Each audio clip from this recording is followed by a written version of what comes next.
My girlfriend texted me, "Don't panic. I lost your laptop. My ex borrowed it for a project and now says he can't find it." I replied, "No problem. I'll take care of it." 2 days later, her ex received a visit from the police and a $10,000 bill he couldn't explain. I'd been with Laura for 18 months when the text arrived. Tuesday afternoon, 3:47 p.m. I was in a meeting with my team, conference room on the 3rd floor, 5 people around the table discussing Q4 projections. Phone buzzed on the table in front of me, her name on the screen. "Don't panic. I lost your laptop." My stomach dropped. Heart rate spiked. Meeting still going. Jim from accounting still talking about revenue targets. I stared at the screen. Another message came through immediately. "My ex borrowed it for a project. He says he can't find it now. I'm so sorry. I know you're at work. We'll figure it out." My laptop, MacBook Pro, 15-inch, 3 years old, space gray, $2,400 when I bought it. I remembered the purchase, remembered justifying the expense, remembered setting it up, transferring everything over, but the value wasn't the hardware, wasn't the aluminum case, or the retina display, or the processing power. 3 years of family photos, my late father's documents, scanned before he died, his handwriting on notes I'd never see again anywhere else, encrypted password files for every account I owned, banking, email, everything, cryptocurrency wallet backups, not a fortune, but enough to matter, tax documents going back 5 years, client files from freelance work I did on weekends, contracts, invoices, everything important in my life, everything personal, everything irreplaceable, everything I couldn't afford to lose,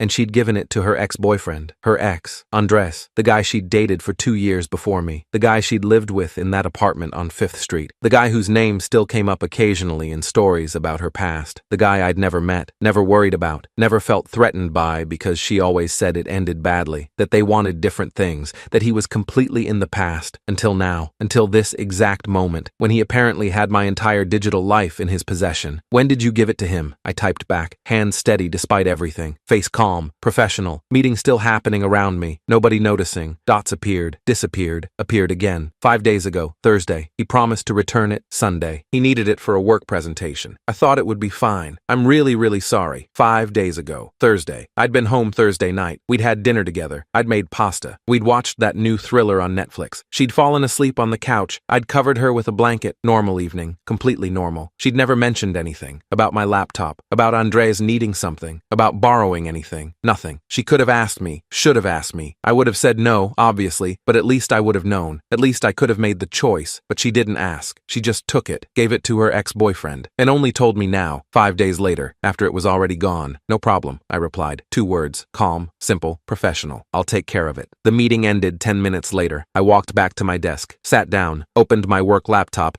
the one I always kept with me, the one issued by the company with all the corporate security protocols, logged into my personal cloud storage, opened my device tracking software, old habit from working in cybersecurity for 6 years, before this job, before I switched to project management for better hours and less stress. Every device I own has tracking enabled, GPS, remote access capability, activity monitoring, the works. I'd set it up on the MacBook the day I bought it. Standard protocol. Never thought I'd actually need it. I pulled up my personal laptop's location history, scrolled through the data, timestamps, coordinates, addresses, last ping, Saturday afternoon, 3:47 p.m. exactly, 48 hours ago. An address downtown. I clicked it. Google Maps loaded. Expensive high-rise apartment complex. The Meridian. Luxury building. 23 floors. Floor-to-ceiling windows. I'd walked past it before. Knew the area. Monthly rent started at $3,200 for a studio. 3 bedrooms went for over $5,000. Not the kind of place someone who needs to borrow a laptop for a work presentation lives. Not the kind of place someone struggling financially lives. I took screenshots. The location. The timestamp. The map showing the building. The coordinates. Saved everything to 3 different folders. Desktop. Cloud storage. External drive in my desk drawer. Then I called Diego, patrol officer. Went to college with him. Criminal justice major while I studied computer science. Still met for beers occasionally. Good guy. By the book, but reasonable. "Hey man, quick hypothetical question for you. Shoot, someone took my laptop. Borrowed it supposedly. Now says they can't find it. Won't return it. What are my legal options here?" He didn't hesitate. "File a police report immediately. If the laptop's worth over $1,000, that's felony theft in this state. But you need documentation. Everything in writing. Text the person. Ask for it back clearly. Set a deadline. If they refuse or ignore you,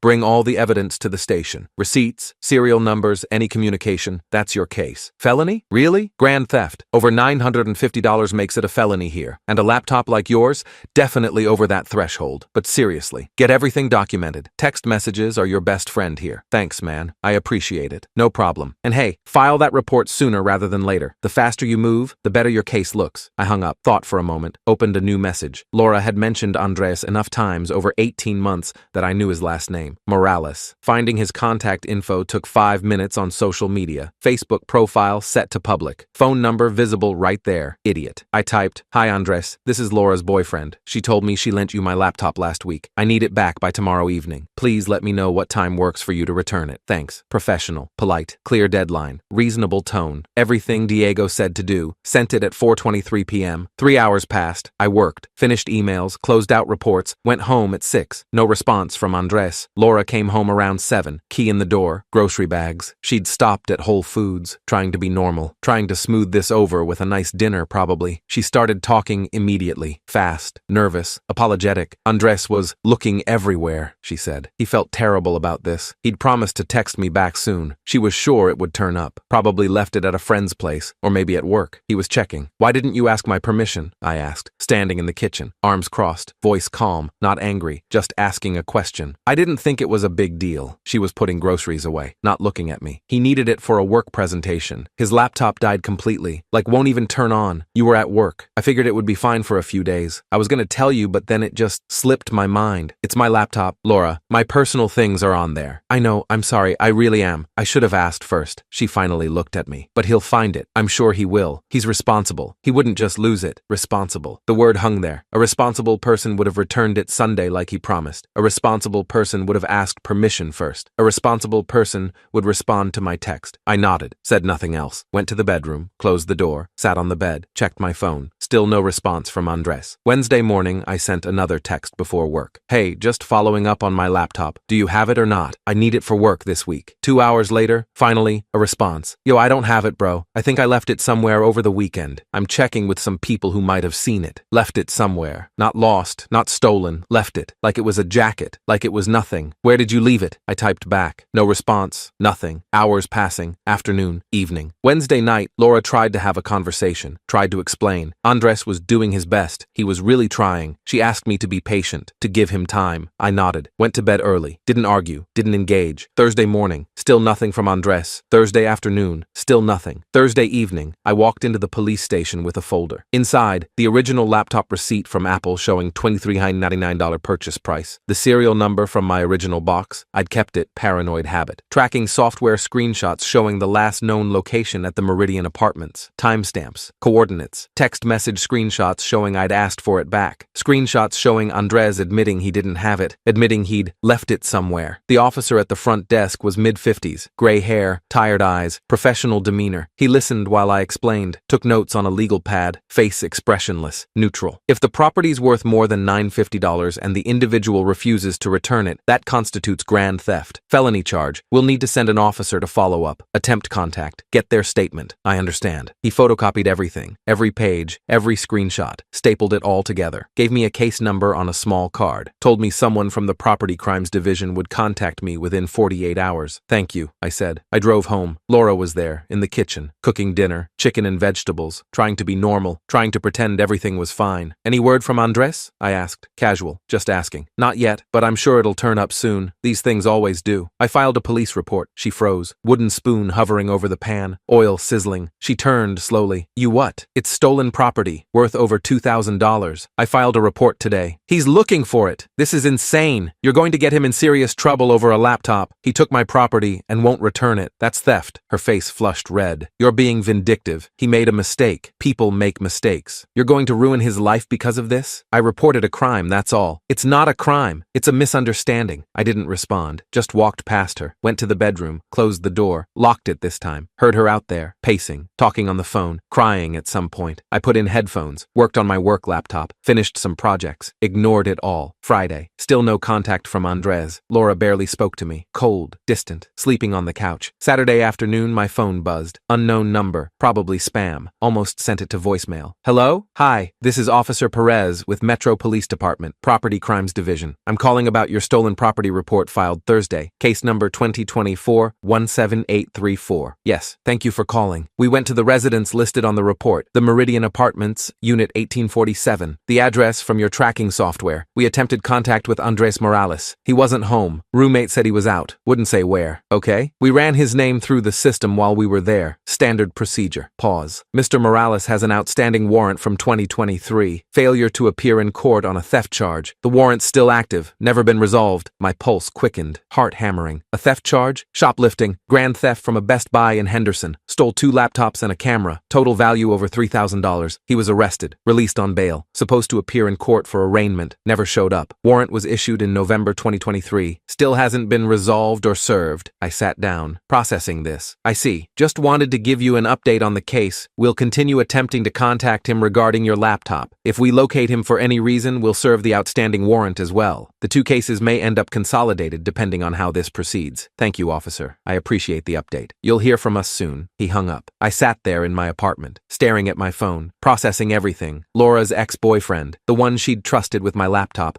the one she'd defended, the one she said was responsible, had an active warrant for theft, electronics theft specifically, laptops, the exact same type of property he'd now stolen from me, and she'd given him my laptop, without asking, without mentioning his history, without any concern. Laura came home that evening around 8, door opening, keys jingling. She walked in, and I could tell immediately. Face flushed, eyes red, mascara smeared, hair a mess. Door slammed behind her, bags dropped on the floor. Andres called me hysterical. Her voice was shaking, angry, scared.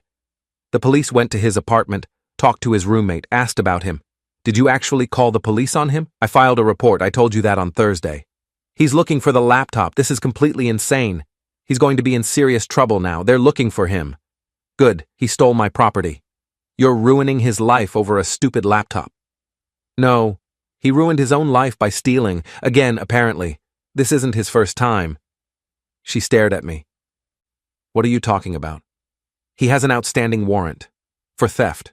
From 2023. He stole laptops from Best Buy. Never showed up to court. There's an active warrant for his arrest. Her face went completely pale. White. Bloodless. That was years ago. That's not fair to bring up. That's completely different. Is it? He stole laptops then. He stole my laptop now. Seems pretty similar to me. He never showed up to court because he had family issues. His mom was sick. He forgot about it. For over a year? She had no response to that. Did you know about this when you gave him my laptop? It doesn't matter. Did you know? Yes. Fine. I knew. But people make mistakes. People change. He's not that person anymore. Really? Because my laptop is still missing, and now the police are involved, and he won't return my texts. Sounds like the same person to me. She grabbed her keys off the counter. You're cold. You're heartless. You don't care about anyone but yourself. I care about my property, and I care that you gave it away without asking. She walked out. Slammed the door so hard a picture frame fell off the wall. Glass cracking. I heard her car start. Tires screeching as she left the parking lot. I picked up the broken frame, photo of us from last summer, beach trip, both smiling, looked like different people now, threw it in the trash. Sunday morning, she returned, early, 7 a.m. I heard the key in the lock, heard her come in quietly. I was already awake, coffee brewing, sitting at the kitchen table. She walked in, eyes red and swollen, face blotchy, hair a mess, same clothes from yesterday. She'd been somewhere all night. Andres was arrested. I looked up, said nothing, just waited. They stopped him at a DUI checkpoint early this morning, around 2 a.m., routine check. They ran his name through the system. The warrant came up. They arrested him, took him to county jail. Her voice cracked. He can't post the $5,000 bail. He doesn't have it. His parents don't have it. He's stuck there. I took a sip of coffee, looked at her. Where's my laptop? She stared at me like I'd slapped her. Are you fucking serious? That's all you care about? He's in jail. He's terrified. And you're asking about your laptop? Yes. Where is it? I don't know. He doesn't know either. He thinks maybe it got stolen from his car, or maybe from his friend's place. He can't remember exactly where he left it. His car that wasn't mentioned once in any of our previous conversations until right this second? She said nothing. I set down my coffee, looked at her directly. He has a criminal record for theft, electronics specifically, laptop specifically. Did you know that when you gave him my laptop? Her face crumpled, started crying. That was years ago. He was young. He was stupid. People change. People deserve second chances. He stole my laptop. You don't know that for sure. Then where is it? No answer. Just crying. Hands over her face. I stood up. I didn't get him arrested. His own choices did that. The warrant from 2023. That was his choice. Stealing my laptop, also his choice. Not showing up to court, his choice. All of it. She grabbed her purse from the counter. I can't be with someone like this. Someone so cold, so willing to destroy someone's life, so vengeful. I'm not vengeful. I'm protecting my property. There's a difference. She walked to the bedroom, started throwing clothes in a bag, grabbed her toiletries from the bathroom, her laptop from the desk, her books from the shelf, all the things that were definitely, unquestionably, hers. 10 minutes later, she stood at the door, bag over her shoulder, keys in hand. I'll be back for the rest of my stuff later, when you're not here. Fine. She opened the door, stopped, turned back. You know what? I hope you never find that laptop. I hope it's gone forever. Maybe then you'll learn that things don't matter as much as people. People who steal don't matter much to me. She left, door closing softly this time, not slamming, just quiet, final. I sat back down, finished my coffee, felt absolutely nothing. Monday, silence. No texts from Laura, no calls, nothing. Tuesday afternoon, Officer Perez called again. Mr. Chen, Officer Perez from Metro Police, following up on your case. Yes? We obtained a search warrant for Morales' apartment. His roommate consented this morning. We executed the warrant at 9 a.m. My heart rate picked up. And we found your laptop. I let out a breath I didn't know I was holding. Actually exhaled, relief flooding through me. Where was it? In his bedroom closet, master bedroom, back corner, inside a black backpack, North Face brand, buried under clothes and shoes, hidden deliberately, not sitting out, not in plain sight, hidden, so he knew where it was. That's our assessment. Yes, the serial number matches your documentation exactly. We're seizing it as evidence. The prosecutor is now considering filing felony theft charges instead of just the misdemeanor we initially discussed. The deliberate concealment is significant. When can I get it back? Once the case is resolved. Could be a few weeks, could be a few months. Depends on if he takes a plea or goes to trial. We'll keep it secured in evidence. You'll get it back in the same condition, I promise. Thank you, officer. Seriously, thank you. Just doing my job. We'll be in touch. He hung up. I sat there, staring at my phone, processing. He'd hidden it, deliberately, in his closet, under clothes, in a backpack. He'd lied to Laura, told her he lost it, couldn't find it, left it somewhere. All lies. He'd hidden it, kept it, planned to keep it or sell it or who knows what. And Laura had defended him, called me vindictive, called me cold, chosen him over me. I texted her, unblocked her number just for this. They found the laptop, in Andres' closet, hidden in a backpack under his clothes. He lied to you. 3 dots appeared almost immediately, then disappeared, then appeared again. What? Police searched his apartment this morning, found it hidden in his closet. He knew where it was the whole time. He lied.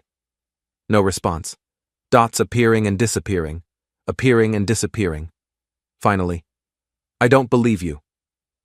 I screenshot the text from Officer Perez confirming the laptop was found. Sent it to her. No response. I blocked her number again, permanently this time. 3 weeks later, I got a call from the prosecutor's office. Young woman. Professional. Direct. Mr. Chen, this is Amanda Foster from the district attorney's office.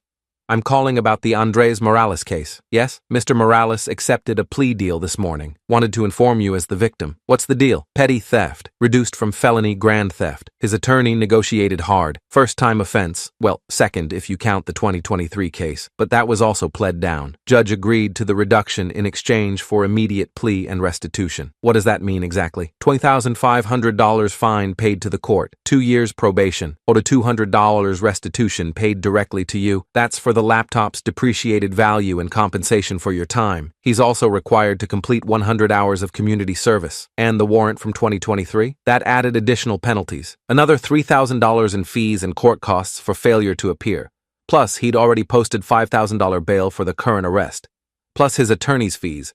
Probably another $2,000 minimum for this kind of case. I did the math in my head.